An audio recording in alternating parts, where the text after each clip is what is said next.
ہمارے اس مقدس جلسے کے مہمان مقرر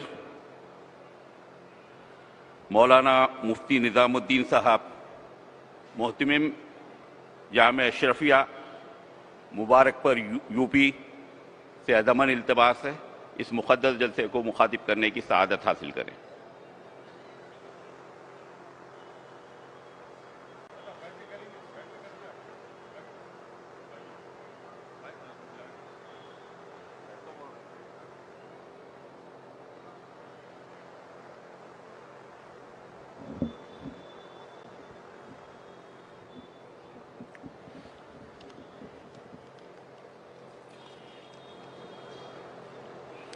السلام علیکم ورحمۃ اللہ وبرکاتہ۔ نحمدہ ونصلی علی رسولہ الکریم، اما بعد۔ اعوذ باللہ من الشیطان الرجیم، بسم اللہ الرحمن الرحیم۔ تلک الرسل فضلنا بعضهم علی بعض، منہم من کلم اللہ ورفع بعضهم درجات۔ صدق اللہ و صدق رسول اللہ۔ آئیے ہم اور آپ حضور سید عالم تاجدار بنی آدم و آدم جناب احمد مجتبیٰ محمد مصطفیٰ صلی اللہ علیہ وسلم کی بارگاہ بے کس پناہ میں بلند آواز سے درود پاک کا ہدیہ پیش کریں۔ اللہم صلی علی سیدنا مولانا محمد معدل الجود والکرم وآلہ و صحابی وبارک وسلم۔ میں سب سے پہلے مبارکباد دیتا ہوں محترم ویسی صاحب اور ان کے اعوان و انصار کو کہ انہوں نے جشن رحمت للعالمین کی یہ عظیم مجلس منعقد کی۔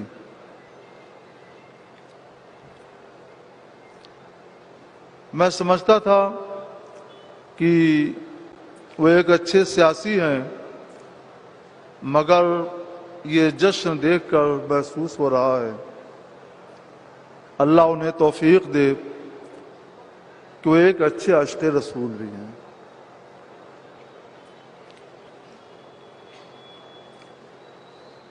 ہماری گفتگو کا عنوان ہوگا مخلوط معاشرے میں اسلام کا سماجی نظام، مگر پہلے کچھ ذکر رسول بھی ہونا چاہیے۔ ہم نے حصول برکت کے لیے یہ آیت کریمہ تلاوت کی۔ اللہ فرماتا ہے رسولوں کی یہ جماعت، ان میں ہم نے بعض کو بعض پر فضیلت دی، ان میں بعض سے اللہ نے کلام فرمایا، اور بعض رسول وہ ہیں جن کو اللہ نے بدرجہ بلندیاں عطا فرمائیں۔ جس رسول سے کلام فرمایا وہ حضرت سیدنا موسیٰ علی نبینا علیہ الصلوۃ والسلام ہیں، اور جس نبی کو تمام رسولوں میں درجوں بلندیاں عطا فرمائی وہ قائد عالم جناب محمد رسول اللہ صلی اللہ علیہ وسلم ہے۔ مخلوقات میں سب سے افضل اولیاء اللہ سے افضل صحابہ کرام، صحابہ کرام سے افضل انبیاء و مرسلین، اور تمام نبیوں میں سب سے افضل رسول گرامی وقار جناب محمد رسول اللہ صلی اللہ علیہ وسلم۔ سب سے اعلیٰ و اولا ہمارا نبی، سب سے بالا و والا ہمارا نبی، خلق سے اولیاء، اولیاء سے رسول، اور رسولوں سے اعلیٰ ہمارا نبی۔ بجھ گئیں جس کے آگے سبھی مشعلیں، بجھ گئیں جس کے آگے سبھی مشعلیں شمع وہ لے کے آیا ہمارا نبی۔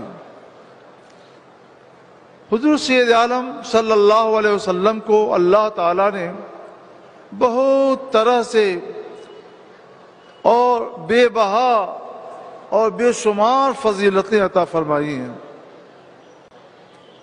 ان میں خاص فضیلت یہ بھی ہے، بخاری شریف کی حدیث میں ہے، کان النبی یبعث الی قومہ خاصہ، پہلے جو نبی آئے وہ خاص اپنی اپنی قوم کی طرف اور اپنے اپنے قوم کی زبان میں مبعوث کیے جاتے تھے۔ یہی وجہ ہے کہ ایک ایک وقت میں 70 انبیاء ہوئے، مگر حضور سید عالم صلی اللہ علیہ وسلم فرماتے ہیں وہ بعثت الی الخلق کافہ، اور مجھے ساری کائنات عالم کا رسول بنا کر بھیجا گیا۔ ساری کائنات عالم میں ایک طبقہ یہ کہتا ہے کہ اس سے مراد جن و انس ہیں، کیونکہ رسول اللہ کی رسالت کا فائدہ ان کو ملتا ہے، مگر حق یہ ہے کہ جب رسول مجتبی صلی اللہ علیہ وسلم نے فرما دیا کہ میں ساری کائنات خلقت کا رسول بنا کر بھیجا گیا، تو اس کو حقیقی معنی پر محمول کیا جائے، واقعی ہمارے رسول ساری کائنات عالم کے رسول ہیں۔ ساری کائنات عالم میں جن بھی ہیں، انس بھی ہیں، فرشتے بھی ہیں، 18,000 مخلوقات ہیں۔ سوال یہ پیدا ہوتا ہے کہ جو صاحب عقل ہیں، جن اور انس، ان کا رسول ہونا تو سمجھ میں آتا ہے، مگر حضور صلی اللہ علیہ وسلم شجر کے بھی رسول ہیں، حجر کے بھی رسول ہیں، زمین کے بھی رسول ہیں، آسمان کے بھی رسول ہیں، چاند کے بھی رسول ہیں، تاروں کے بھی رسول ہیں، سورج کے بھی رسول ہیں۔ اس کا کیا مطلب؟ تو مجھے بات سمجھ میں آئی، رسالت دو طرح کی ہے، رسالت تبلیغی اور رسالت تشریفی۔ جن و انس کی طرف رسول مجتبی صلی اللہ علیہ وسلم کی رسالت تبلیغی ہے، اللہ کا حکام پہنچانے کے لیے اور اللہ کے حکام کا ان کو مکلف اور مامور بنانے کے لیے ہے، مگر دوسری کائنات عالم جو تقریباً 18,000 مخلوقات ہیں، ان کی طرف رسول اللہ کی رسالت تبلیغی نہیں ہے، تکلیفی نہیں ہے، بلکہ یہ رسالت تشریفی ہے۔ یہ شرف دینے کے لیے ہے کہ یہ ساری چیزیں، شجر و حجر، شمس و قمر اور ساری چیزیں یہ رسول گرامی وقار صلی اللہ علیہ وسلم کی امت میں ہیں، اس کا شرف ان کو مل جائے۔ یہ شرف بخشنے کے لیے اللہ تبارک و تعالیٰ نے رسول اللہ کو سب کا رسول بنا دیا۔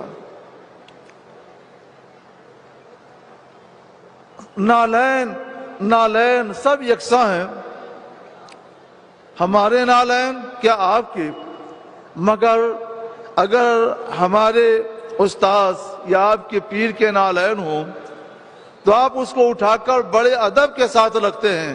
کیا فرق ہے؟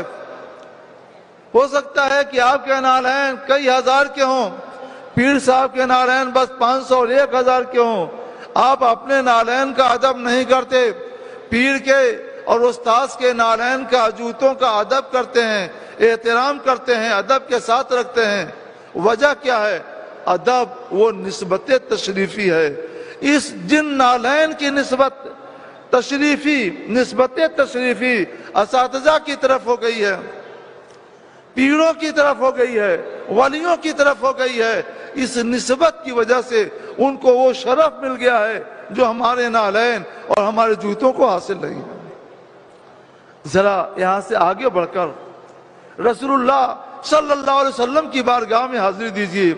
اگر سرور کونین صلی اللہ علیہ وسلم کے نالین شریفین کی بات آ جائے تو ہر مومن کا اور ہر عاشق رسول کا عقیدہ ہے جو سر پہ رکھنے کو مل جائے نالے پاک حضور تو پھر کہیں گے کہ یہاں تاجدار ہم بھی ہیں۔ کیا فرق ہے؟ ہمارے نالین میں اساتذہ کے نالین میں، علماء اولیاء کے نالین میں، رسول اللہ کے نالین میں، ہم ان کے نالین کو اپنے سر پہ نہیں اٹھاتے ہیں، اپنے سر پہ اٹھا کے رکھنا اپنے فخر اور اعزاز کی بات نہیں سمجھتے ہیں، رسول اللہ کے نالین کو سر پہ اٹھانا اپنے فخر کی بات سمجھتے ہیں، قسمت کی میراث سمجھتے ہیں۔ بات وہی ہے، ان کو نسبت حاصل ہے حضور سید عالم صلی اللہ علیہ وسلم سے، اس لیے ان کا شرف بڑھ گیا۔ ان کو نسبت حاصل ہے ہم سے اور آپ سے، اس لیے وہ جہاں تھے وہیں کے رہ گئے، ان کو وہ شرف نہیں مل سکا۔ تو رسول اللہ صلی اللہ علیہ وسلم کو رسالت تشریفی کی حیثیت سے ساری کائنات عالم کی طرف مبعوث کیا گیا، تاکہ ان کو بھی یہ فخر حاصل ہو جائے کہ ہم سب سے افضل رسول، سب سے برتر رسول، سب سے اولا و اعلیٰ رسول کی امت میں ہیں۔ سب سے اعلیٰ و اولا ہمارا نبی، سب سے بالا و والا ہمارا نبی، خلق سے اولیاء، اولیاء سے رسول، اور رسولوں سے بالا ہمارا نبی۔ ایک بار درود پاک پڑھیے، اللہم صلی علی سیدنا مولانا محمد مبارک وسلم۔ رسول صلی اللہ علیہ وسلم نے ساری دنیا کو حقوق کی زنجیروں میں جکڑ دیا ہے۔ ہم یہاں تمام حقوق پر کوئی تفصیلی گفتگو تو نہیں کر سکتے، لیکن غیر مسلم اکثریتی معاشرے میں ہمیں کس طور پر زندگی گزارنا چاہیے، مخلوط معاشرے میں اسلام نے ہمیں کیا سماجی نظام عطا کیا ہے، اس پر ہمیں غور کرنا چاہیے۔ حضور سید عالم صلی اللہ علیہ وسلم نے اس کثرت میں قانون کی وحدت عطا فرمائی ہے، اور ہمارے مخلوط سماجی نظام کو 5 بنیادی حقوق پر مستحکم کر دیا ہے، تعمیل فرمایا ہے۔ وہ 5 بنیادی حقوق کیا ہیں؟ دین اور مذہب کا تحفظ، جان کا تحفظ، مال کا تحفظ، عقل کا تحفظ، نسب کا تحفظ۔ یہ 5 ایسے حقوق ہیں، یہ 5 ایسے سماجی حقوق ہیں جو ساری انسانی برادری پر عائد ہوتے ہیں، اور سب پر لازم ہوتا ہے کہ ہر ایک سب کی جان کی حفاظت کرے، سب کے دین و مذہب کی حفاظت کرے، سب کے مال کی، عقل کی اور نسب کی حفاظت کرے، اور دنیا کا کوئی بھی فرد بشر کسی بھی فرد بشر کے دین میں کوئی چھیڑ چھاڑ نہ کرے، اس کی عقل سے چھیڑ چھاڑ نہ کرے، اس کے نسب سے، اس کے مال سے اور اس کی جان سے کوئی چھیڑ چھاڑ نہ کرے۔ یہ پیغام دیا ہے دراصل حضور رحمت عالم صلی اللہ علیہ وسلم نے، حقوق کی یہ تعلیم عطا کی ہے مصطفیٰ جان رحمت صلی اللہ علیہ وسلم نے۔ پھر دنیا نے سرکار مدینہ صلی اللہ علیہ وسلم سے سیکھ کر، وہیں سے اخذ فیض کر کے اپنے اپنے دستوروں میں، حکومتوں نے اپنے اپنے دساتیر میں ان کو جگہ دی ہے، اور آج انہی دستوروں کی بنیاد پر دنیا میں اگر نظام امن پایا جاتا ہے، دنیا میں امن پایا جاتا ہے، آشتی پائی جاتی ہے، سکون و قرار پایا جاتا ہے، یہ سماجی طور پر، تو یہ انہی اصولوں کی بنیاد ہے، انہی حقوق کی دین ہے جو مصطفیٰ جان رحمت صلی اللہ علیہ وسلم نے دیا ہے۔ سرکار کی آمد سے پہلے دنیا ان حقوق سے نہ آشنا تھی، انہیں آشنا کیا ہے دنیا کو حضور رحمت عالم صلی اللہ علیہ وسلم نے۔ یہ دنیا حضور کی آنے سے پہلے جہنم بنی ہوئی تھی، اسے جنت بنایا ہے حقوق کی نعمت عطا کر کے مصطفیٰ جان رحمت صلی اللہ تعالی علیہ وسلم نے۔ سچ ہے یا رسول اللہ، تیرے آنے سے پہلے کب تھی ایسی بات دنیا میں، بہار آئی نہیں لائی گئی معلوم ہوتی ہے۔ یہ 5 حقوق کیا ہیں؟ مختصراً تشریح کروں۔ پہلی چیز ہے دین اور مذہب کی حفاظت۔ اس بارے میں بڑی غلط فہمیاں ہیں، مگر اسلام نے سب کو دین اور مذہب کا تحفظ ادا کیا ہے۔ قرآن نے محمد الرسول اللہ صلی اللہ علیہ وسلم کی زبان پر اپنے دور آغاز میں ہی یہ اعلان کر دیا تھا، لکم دینکم ولی دین، تمہارے لیے تمہارا دین ہے اور میرے لیے میرا دین ہے۔ مطلب یہ ہے کہ تم اپنا دین جو کچھ بھی سمجھتے ہو سمجھو، تمہارا جو بھی اعتقاد ہے اس کو سمجھو، لیکن ہم تو اپنے دین پر قائم رہیں گے جو دین اللہ تعالیٰ نے ہمیں عطا کیا ہے، جو دین مصطفیٰ جان رحمت صلی اللہ علیہ وسلم ہمارے لیے لائے ہیں۔ لکم دینکم، تمہارے لیے تمہارا دین ہے، ولی دین، اور میرے لیے میرا دین ہے۔ ہم اپنے دین پر قائم کریں گے، وہ دین دین اسلام ہے جس کے بارے میں اللہ تعالیٰ نے آخر میں یہ اعلان فرمایا تھا، الیوم اکملت لکم دینکم واتممت علیکم نعمتی ورضیت لکم الاسلام دینا۔ اے محبوب، آج میں نے تمہارے لیے تمہارا دین مکمل کر دیا اور تمہارے اوپر اپنی نعمت تمام کر دی اور تمہارے لیے دین اسلام کو پسند کر دیا۔ دین اسلام اللہ کا دیا ہوا دین ہے، پسندیدہ دین ہے، ہم اس پر قائم رہیں گے مگر دوسرے کے مذہب سے چھیڑ چھاڑ نہیں کریں گے۔ لکم دینکم ولی دین، اسلام نے اپنے دور آغاز میں یہ بھی اعلان کر دیا تھا، لا اکراہ فی الدین قد تبین الرشد من الغی، دین میں کوئی جبر اور دباؤ نہیں، کسی کو مجبور نہیں کیا جائے گا۔ ہاں، ہدایت کی راہ گمراہی سے واضح ہو چکی ہے، مطلب یہ ہے کہ ہدایت کی راہ کو بھی بتا دیا گیا ہے اور گمراہی کی راہ کو بھی بتا دیا گیا ہے۔ مارکیٹ میں بازار آپ جاتے ہیں تو وہاں ہر طرح کا سامان ملتا ہے، اچھا بھی اور خراب بھی۔ اللہ نے عقل دے دی ہے کہ اپنی عقل کے ذریعے فیصلہ کرو کہ تمہیں یہ اچھا والا لینا چاہیے یا خراب والا لینا چاہیے۔ جس کی جیسی سمجھ ہوتی ہے، جس کو جیسی عقل ملی ہوتی ہے، اس کے لحاظ سے وہ فیصلہ کرتا ہے۔ اگر ہم بازار جا کر اچھے اور برے کا فیصلہ، نیک اور بد کا فیصلہ، خراب اور عمدہ کا فیصلہ اپنی عقل سے کرتے ہیں تو ہمیں اپنے دین کے بارے میں بھی جب اللہ تبارک و تعالیٰ نے بتا دیا ہے یہ ہدایت کی راہ ہے، یہ گمراہی کی راہ ہے، اور عقل بھی عطا کر دی ہے، عقل سلیم بھی عطا کر دی ہے تاکہ سوچو اور غور کرو، تو اس کے لحاظ سے ہمیں فیصلہ کرنا چاہیے کہ ہمیں ہدایت کی راہ اپنانی ہے یا گمراہی کی راہ اپنانی ہے۔ یہ تو اللہ تعالیٰ نے ہمارے اوپر چھوڑ دیا ہے، تم کو عقل دے دی گئی ہے، ہدایت کی راہ بتا دی گئی ہے، گمراہی کی راہ بتا دی گئی ہے، تم جو راستہ چاہو اپناؤ، جیسا راستہ اپناؤ گے اس کے مطابق تمہیں جزا ملے گی۔ لا اکراہ فی الدین، لیکن دین میں کوئی جبر نہیں ہے، دین میں کوئی دباؤ نہیں ہے۔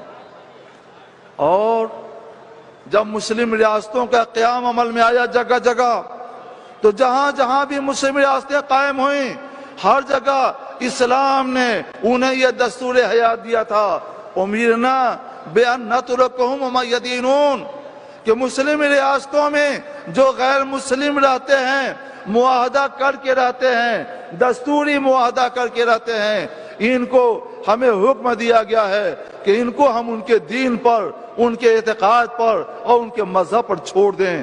عبادات میں تو کوئی شرکت نہیں ہوا کرتی ہے، لیکن معاملات میں خرید و فروخت ہو، اجارہ ہو اور اس کے علاوہ دوسرے معاملات ہوں، جتنے بھی معاملات ہیں، ان معاملات میں جو حقوق مسلمانوں کو دیے گئے وہ سارے حقوق اسلام نے اپنی ریاست کے غیر مسلموں کو بھی عطا کیے۔ صرف یہ فرق رکھا کہ مسلمانوں کو خنزیر کی کا معاملہ، خنزیر خریدنا بیچنا حرام، شراب خریدنا بیچنا حرام، لیکن مسلم ریاستوں میں جو غیر مسلم دستوری معاہدہ کر کے رہتے ہیں ان کے لیے خنزیر پر کوئی پابندی نہیں لگائی گئی، ان کے لیے شراب پر کوئی پابندی نہیں لگائی گئی، کیونکہ خنزیر ان کے مذہب میں حلال ہے، شراب ان کے مذہب میں حلال ہے۔ جب وہ اپنے مذہب میں شراب کو حلال سمجھتے ہیں تو آپس میں وہ جو معاملہ چاہیں کریں، خنزیر کو حلال سمجھتے ہیں تو اس کے ساتھ جو معاملہ چاہیں کریں، ہم اس میں چھیڑ چھاڑ نہیں کریں گے، لیکن جو دوسرے معاملات ہیں ان تمام معاملات میں ان کا حکم وہی ہے جو مسلمانوں کا ہے، ان کے ساتھ وہی برتاؤ کیا جائے گا جو مسلمانوں کے ساتھ کیا جاتا ہے۔ یہ ہے دستور اسلام کا کہ تمام اسلامی ریاستوں کو یہ فرمان سنا دیا گیا تھا۔ اور اس سلسلے میں سزاؤں کے معاملے میں اور حقوق کے معاملے میں ایک دوسرا ضابطہ قرآن اسلام نے یہ عطا فرما دیا ہے کہ ظلم الدابت اشد من الظلم علی الذمی و ظلم الذمی اشد من الظلم علی المسلم. چوپائے پر ظلم، یہ دستوری معاہدہ کر کے اسلامی ریاستوں میں رہنے والے غیر مسلموں پر ظلم سے زیادہ سخت ہے کہ جانوروں پر ظلم کیا جائے، کیونکہ جانور بے زبان ہے، ان کے ساتھ ظلم ہوگا تو وہ کوئی فریاد نہیں کریں گے، کہیں مقدمہ نہیں دائر کریں گے، کہیں داد نہیں چاہیں گے، اس لیے ان پر ظلم بہت سخت مانا گیا ہے. اس کے برخلاف ذمی جو دستوری معاہدہ کیے ہوئے ہیں، ان کے پاس زبان ہے، ان کے پاس عقل ہے، یہ عدالتوں میں جا کر، کورٹ و کچہریوں میں جا کر اپنا مقدمہ پیش کر سکتے ہیں، اپنا انصاف لے سکتے ہیں. دوسرا ضابطہ اسی کے ساتھ یہ فرمایا گیا وَظُلْمُ الذِّمِّ أَشَدُّ مِنَ الظُّلْمِ عَلَى الْمُسْلِمِ، اور معاہد پر دستوری معاہدہ کر کے رہنے والے غیر مسلم پر ظلم، یہ مسلمان پر ظلم سے زیادہ سخت ہے. کہ ایک مسلمان پر اگر ظلم ہوتا ہے تو اپنی کثرت کی وجہ سے اس کا دفاع کر سکتے ہیں، مگر یہ اپنے اقلیت میں ہونے کی وجہ سے مظلوم ہو کر رہ جائیں گے. اس وجہ سے اسلام نے ان کے اوپر ظلم کو مسلمان کے اوپر ظلم سے زیادہ سخت قرار دیا، اور اس لیے ان کی سزا کا ان کے اوپر جو ظلم کیا جائے اس کی سزا کا بھی بہت سخت اہتمام کیا. یہ ہے نظام یہ ہے اسلام کا سماجی نظام جو اس نے ساری دنیا کو عطا کیا ہے، اور خاص طور پر اپنی مسلم ریاستوں کو عطا کیا ہے. دوسری چیز ہے جان کی حفاظت. جان کی حفاظت مطلب کیا ہے کہ جیو، چین کے ساتھ جیو اور چین کے ساتھ جینے دو، جیو اور جینے دو، یہ اس کا خلاصہ مفہوم ہے. ناحق کسی بھی جان پر ہاتھ نہ اٹھایا جائے. جس نے ظلم نہیں کیا ہے، جس نے زمین کے اندر فساد نہیں مچایا ہے، اس کی جان کی حفاظت کی جائے گی. قرآن کہتا ہے من قتل نفسا بغیر نفس او فساد فی الارض فکأنما قتل الناس جميعا. جس نے کسی ایسی جان کو قتل کر دیا جس نے کسی جان کو قتل نہیں کیا تھا، اور جس نے زمین میں کوئی فساد نہیں مچایا تھا، تو اس نے گویا سارے لوگوں کو، سارے انسانوں کو قتل کر دیا. میں سوچنے لگا یا اللہ، ایک جان کو قتل کرنا سارے جانوں کو قتل کرنے کے برابر کیوں ہے؟ تو بات سمجھ میں آئی کہ ناحق ایک جان کو قتل کرنا یہ حقیقت میں ایک انسان نہیں، انسانیت کا قتل ہے، اور انسانیت کے ناطے یہ ایک انسان کا قتل نہیں بلکہ سارے انسانوں کا قتل ہے. اور ساتھ ہی فرمایا جاتا ہے وَمَنْ أَحْيَاهَا فَكَأَنَّمَا أَحْيَا النَّاسَ جَمِيعًا. اور جس نے ایک جان کو محفوظ رکھا اس نے گویا ساری جانوں کو محفوظ رکھا، کیونکہ ایک جان کو محفوظ رکھ کر اس نے انسانیت کی حفاظت کی ہے، اور انسانیت کی حفاظت کے واسطے سے اس نے سارے انسانوں کی حفاظت کی ہے. اب آئیے ذرا مسلم ریاستوں میں دستوری معاہدہ کر کے غیر مسلموں کے ساتھ، رہنے والے غیر مسلموں کے ساتھ کیا حکم دیا گیا ہے. تو اسلام کا ضابطہ ہے، ہدایہ جیسی عظیم کتابوں میں یہ ضابطہ موجود ہے. دماؤہم کا دمائنا واموالہم کا اموالنا، اموالہم کا اموالنا ودماؤہم کا دمائنا. ان کا مال ہمارے مال کی طرح سے ہے اور ان کا خون ہمارے خون کی طرح سے ہے. اگر کوئی ان کا مال دبائے گا تو اس کو وہی سزا دی جائے گی جو مسلمان کا مال دبانے والے کو سزا دی جاتی ہے. کوئی ان کی جان پر حملہ کرے گا، چھیڑ چھاڑ کرے گا، تو اس کو وہی سزا دی جائے گی جو مسلمان کی جان کے ساتھ چھیڑ چھاڑ کرنے والے اور اس پر حملہ کرنے والے کو سزا دی جاتی ہے. دونوں کا حکم ایک ہے. اموالہم کا اموالنا، ان کا مال ہمارے مال کی طرح سے ہے. دماؤہم کا دمائنا، ان کا خون ہمارے خون کی طرح سے ہے. تیسری چیز ہے مال کی حفاظت. مال یہ وہ اہم چیز ہے کہ اگر کھانا نہ ملے تو آدمی کچھ دنوں بھوکا رہ کر ہلاک ہو جائے. اس لیے مال کی بھی اہمیت جان کی طرح سے بہت زیادہ ہے۔ مال کسی لیے، مال کی حفاظت کے لیے اسلام نے بار بار اور شدت کے ساتھ تاکید فرمائی ہے، یہاں تک کہ ایک موقع سے حضور سید عالم صلی اللہ علیہ وسلم نے ارشاد فرمایا، من قتل دون مالہ فہو شہید، جو اپنے مال کی حفاظت کے لیے قتل کر دیا جائے وہ شہید ہے، وہ مقتول نہیں ہے، وہ شہید ہے، اس کو شہید کا درجہ ملے گا اور قیامت کے دن اس کو شہید کا رتبہ عطا کر دیا جائے گا، کیونکہ مال کی حفاظت یہ گویا جان کی ہی حفاظت ہے۔ مال کی حفاظت کے سلسلے میں رسول اللہ صلی اللہ تعالی علیہ وسلم نے بہت سی احادیث ارشاد فرمائی ہیں۔ مثلا آپ صلی اللہ علیہ وسلم نے ارشاد فرمایا کہ چور جس وقت چوری کرتا ہے اس وقت وہ مسلمان نہیں رہتا، چوری کرنا حرام ہے، اور اس کے ساتھ سرکار نے کیا فرمایا کہ چور جس وقت چوری کرتا ہے اس وقت مسلمان نہیں رہتا، ڈاکو جس وقت کسی کے مال پر ڈاکہ ڈالتا ہے اس وقت مسلمان نہیں رہتا، اور تم میں سے کوئی آدمی جب کسی کے مال میں خیانت کرتا ہے، امانت میں خیانت کرتا ہے تو مسلمان نہیں رہ جاتا، اور کوئی خیانت کرے تو وہ بھی مسلمان نہیں رہ جاتا، اور رشوت لینا یہ بھی مال کو برباد کرنا ہے۔ رسول اللہ صلی اللہ علیہ وسلم فرماتے ہیں الراشی والمرتشی فی النار، رشوت دینے والا بھی جہنمی ہے اور رشوت لینے والا بھی جہنمی ہے۔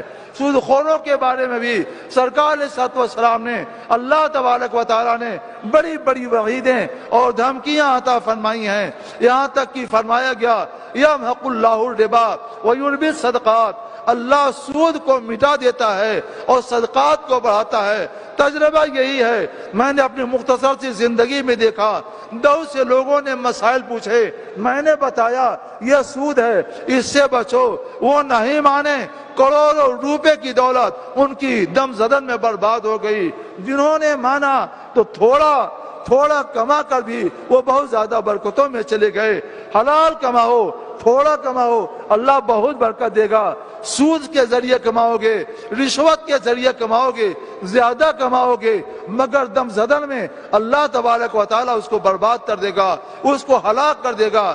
اس لیے کسی کا مال مت دباؤ سود لے کر کے، کسی کا مال مت ہڑپ کرو رشوت لے کر کے، کسی کا مال چوری نہ کرو، ڈکیتی نہ کرو، کسی کے مال میں، کسی کی امانت میں خیانت نہ کرو جی، اور تمہارے مال پر کوئی حملہ کر دے اس کی حفاظت کرو، اگر تم اس بارے میں قتل بھی کر دیے گئے تو تمہیں شہادت کا درجہ ملے گا۔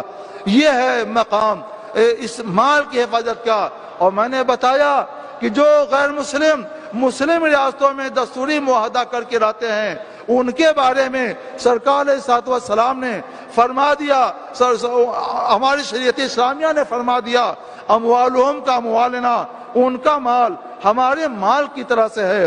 اور اس کے ساتھ ایک چیز جان کا دین اور مذہب کا تحفظ، جان کا تحفظ، مال کا تحفظ، عقل کا تحفظ، عقل کی حفاظت یہ بڑی اہم چیز ہے۔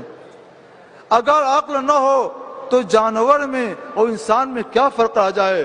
اس کے پاس 4 پاؤں ہیں، 4 پاؤں چلتے ہیں، ہم تو 2 ہی پاؤں چلتے ہیں۔ بس یہ ہے کہ وہ بے عقل ہے، ہم عقل والے ہیں۔ شراب پی کر اگر کوئی اپنے کو مدہوش کر لے اور عقل سے بیگانہ ہو جائے تو پھر اس میں اور جانور میں کوئی فرق نہیں رہ جاتا ہے۔ یہی وجہ ہے کہ اسلام نے شراب نوشی کو سختی کے ساتھ حرام قرار دیا اور اس کے اوپر پابندی لگائی، اور جو چیزیں بھی عقل کو برباد کر دیتی ہیں، عقل کو خراب کرتی ہیں، ان چیزوں پر بھی اسلام نے پابندی لگائی۔ ایک حدیث پاک میں ہے کہ ایک فاحشہ، ایک پرانے زمانے کا واقعہ ہے کہ ایک عابد پر فریفتہ ہو گئی، ایک ہیلے سے ان کو بلا لیا، نیک آدمی چلے آئے، دروازہ بند کر دیا، کہا کہ میرا کوئی ضرورت کام نہیں ہے، میں آپ کے ساتھ بدی ملوث ہونا چاہتا ہوں۔ انہوں نے انکار کر دیا۔ اس نے کہا یہ بچہ بے گناہ، اس کو قتل کر دیجئے، انکار کر دیا۔ اس نے کہا تب یہ شراب کا پیالہ ہے، 1 پیالہ شراب پی لیجئے، اس سے بھی انکار کر دیا۔ تب وہ بولی تینوں میں سے ایک کرنا پڑے گا، اگر آپ نے نہیں کیا تو ہم شور مچائیں گے اور پورے شہر میں آپ کو بدنام کر دیں گے۔ وہ عالم نہیں تھے، صرف عابد تھے۔ انہوں نے فیصلہ کیا کہ شراب پی لینا بہتر ہے، کیونکہ اس کا تعلق اپنے سے ہے، دوسروں سے نہیں، بعد میں توبہ کر لیں گے۔ شراب پی، مدہوش ہو گئے، عقل چلی گئی تو زنا بھی کیا اور اس بے گناہ بچے کو قتل بھی کر دیا۔ سرکار علیہ الصلوۃ والسلام فرماتے ہیں ام الخبائث شراب سے بچو، جہاں شراب ہوتی ہے وہاں ایمان نہیں ہوتا، جہاں ایمان ہوتا ہے وہاں شراب نہیں ہوا کرتی۔ اور آخری چیز ہے نسب کی حفاظت۔ زنا سے نسب کی حفاظت نہیں رہتی، بدکاری سے نسب کی حفاظت نہیں رہتی، نکاح سے نسب کی حفاظت ہوتی ہے۔ نسب کی حفاظت کی وہ اہم چیز ہے کہ اگر نسب محفوظ ہے تو دنیا آپ کے لیے روشن ہے، زمین بھی روشن ہے، آسمان بھی روشن ہے، آپ کے لیے ماں بھی ہے، باپ بھی ہے، بھائی بھی ہیں، بیٹا بھی ہے، اولاد بھی ہیں، تمام رشتہ دار ہیں۔ اور اگر آپ کا نسب ہی محفوظ نہیں ہے تو پیدا ہوتے ہی زمین بھی تاریک، آسمان بھی تاریک، نہ آپ کی کوئی ماں ہے، نہ کوئی باپ ہے، نہ کوئی بھائی ہے، غرض کی دنیا میں کوئی بھی آپ کا رشتہ دار نہیں ہے، کیونکہ جب نسب ہی نہیں ہے، جتنے بھی رشتے ہیں یہ سب نسب کی بنیاد پر وجود میں آتے ہیں۔ جب نسب ہی نہیں ہے تو کوئی رشتہ ہی وجود میں نہیں آیا، ساری دنیا آپ کی نگاہوں میں تاریک ہوتی ہے۔ ایک تھوڑی دیر کی ہوس پرستی نے ایک انسان کو ہمیشہ کے لیے برباد کر دیا۔ قربان جائیے مصطفیٰ جان رحمت صلی اللہ علیہ وسلم کے کہ آپ نے نسب کی حفاظت پر بہت زور دیا، اسی لیے آپ نے زنا کو حرام قرار دیا۔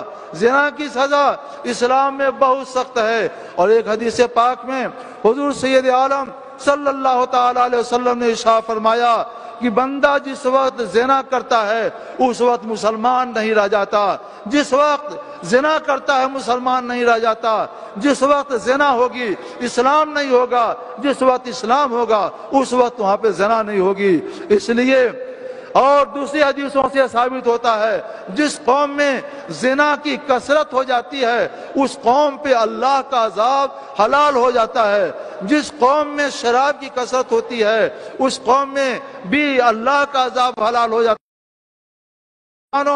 زنا سے بچو، شراب سے بچو، سودخواری سے بچو، ساری باتوں سے بچو، اور ساتھ ہی ساتھ دوسری قوموں کو بھی اپنے عمل کے ذریعے ترغیب دو کہ یہ ہے سچا اسلام، یہ ہے خالص اسلام جس نے زنا کو بھی حرام کیا، شراب کو بھی حرام کیا، انسان کو سچا اور پکا اور مخلص انسان بنایا ہے۔ دوسری قومیں قرآن نہیں پڑھتی ہیں، حدیث رسول اللہ نہیں پڑھتی ہیں، انہوں نے رسول اللہ کو نہیں دیکھا ہے، وہ آپ کے عمل سے، آپ کی زندگی سے ہی وہ قرآن کو بھی سمجھتے ہیں، آپ کی زندگی سے ہی وہ رسول اللہ کو بھی سمجھتے ہیں، آپ کی زندگی سے ہی وہ حدیث نبویہ کو بھی سمجھتے ہیں۔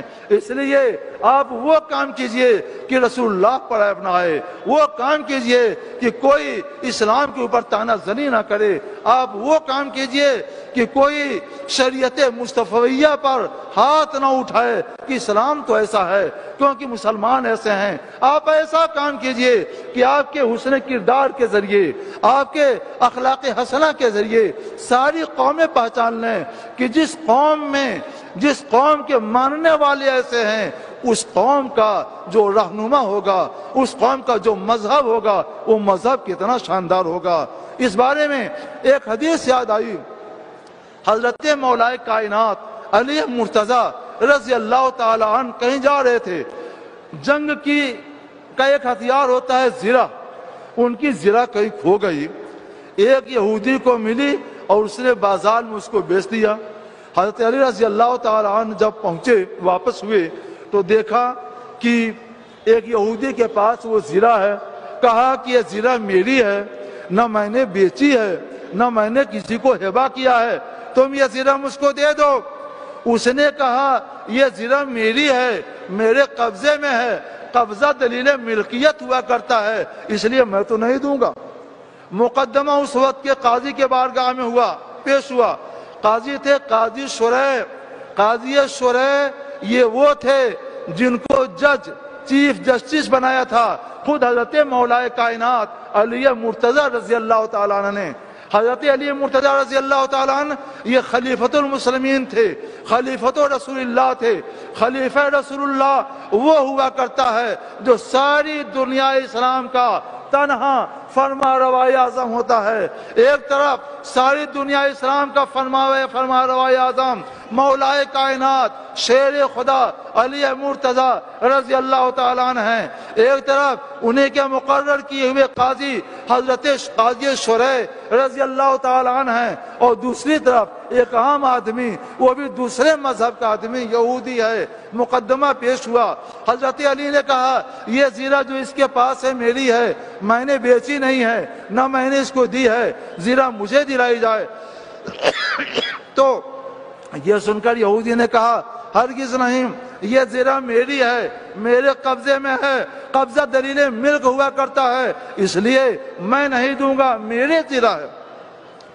حضرت قاضی شریح نے کہا خلیفۃ المسلمین البینۃ علی المدعی والیمین علی من انکر، جو دعویٰ کرے اسی کے اوپر شہادت ہوا کرتی ہے۔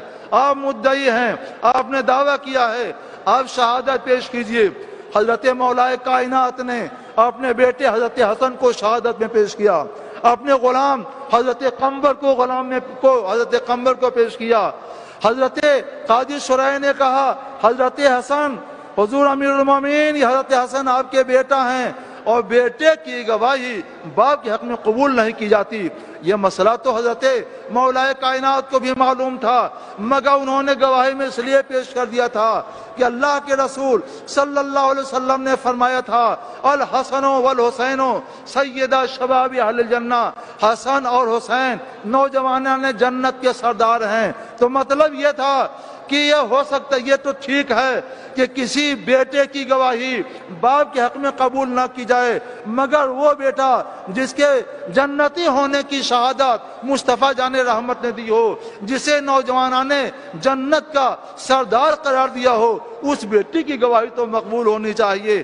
حضرت قاضی شریح کہتے ہیں نہیں، مصطفیٰ جان رحمت صلی اللہ علیہ وسلم نے مطلقاً فرمایا ہے کہ گواہی بیٹے کی باپ کے حق میں قبول نہیں کی جائے گی، اس لیے یا تو آپ شہادت پیش کریں، ورنہ ہم یہودی کے بارے میں فیصلہ کر دیں گے کہ یہ ذرا اس کی ہے کیونکہ اس کے قبضے میں ہے۔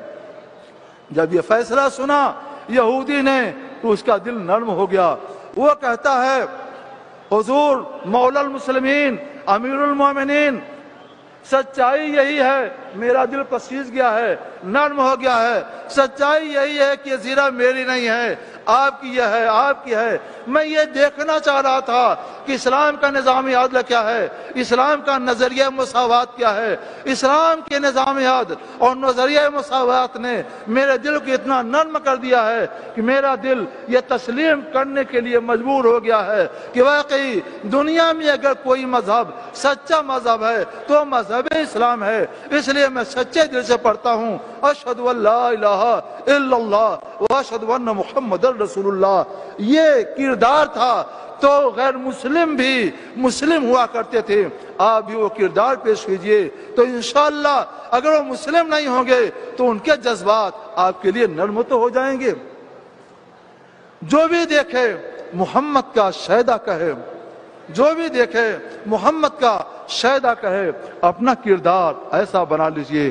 وآخر دعوانا الحمدللہ رب العالمین۔ السلام علیکم۔